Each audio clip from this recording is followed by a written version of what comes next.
Tahimik at puno ng pagninilay ang naging pagdiriwang ng mga Pilipino sa Undas 2025 o ang paggunita ng All Saints Day at All Souls Day.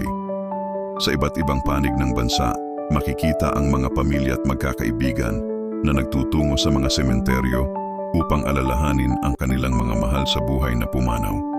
Maaga pa lamang dumagsa na ang mga tao sa mga pampubliko at pribadong libingan. Bitbit ang mga bulaklak, kandila at pagkain. Nagtipon-tipon sila sa puntod ng kanilang mga yumaong kamag-anak. Ang ilan nag-aalay ng dasal at nagro-rosaryo, habang ang iba naman ay tahimik na nakaupo. Pinagmamasdan ang mga kandilang sumasagisag ng liwanag at pag-asa. Ayon sa ulat ng Philippine National Police, PNP, nanatiling mapayapa at maayos ang pagdiriwang ng Undas ngayong taon. Mula Metro Manila hanggang sa mga probinsya, walang naitalang malalaking insidente ng kaguluhan o krimen. Mahigpit ang ipinatupad na seguridad sa paligid ng mga sementeryo, bus terminal at mga pangunahing kalsada upang matiyak ang kaligtasan ng publiko. Kasabay nito, tiniyak din ng Department of Health, DOH, na handa ang mga medical team sa mga sementeryo para tumugon sa mga emergency.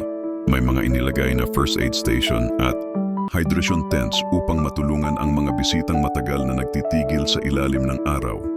Samantala, patuloy ring pinaalalahanan ng church leaders ang mga Pilipino na ang Undas ay hindi lamang panahon ng pagdalaw, kundi isang pagninilay sa kahalagahan ng pananampalataya at pamilya.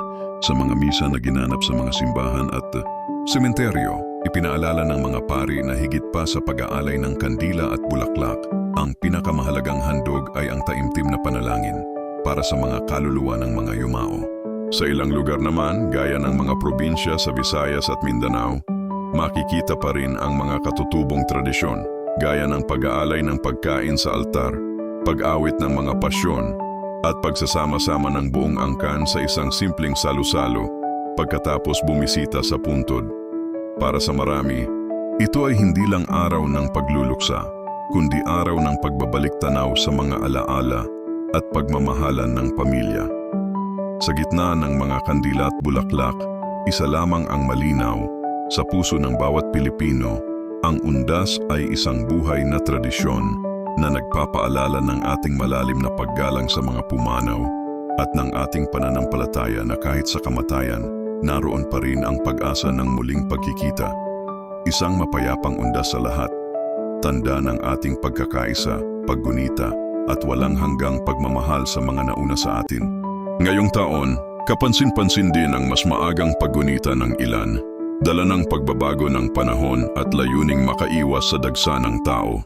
Sa mga sementeryo, may ilan ding nagtayo ng maliit na altar, nilagyan ng litrato ng kanilang mga mahal sa buhay, at sabay-sabay na nag-alay ng awitin at panalangin. Isang tahimik ngunit makabuluhang paraan ng paggunita sa Undas. Sa gitna ng mga kandila at bulaklak, isa lamang ang malinaw. Sa puso ng bawat Pilipino, ang Undas ay isang buhay na tradisyon na nagpapaalala ng ating malalim na paggalang sa mga pumanaw at ng ating pananampalataya na kahit sa kamatayan, naroon pa rin ang pag-asa ng muling pagkikita. Isang mapayapang Undas sa lahat, tanda ng ating pagkakaisa, paggunita, at walang hanggang pagmamahal sa mga nauna sa atin.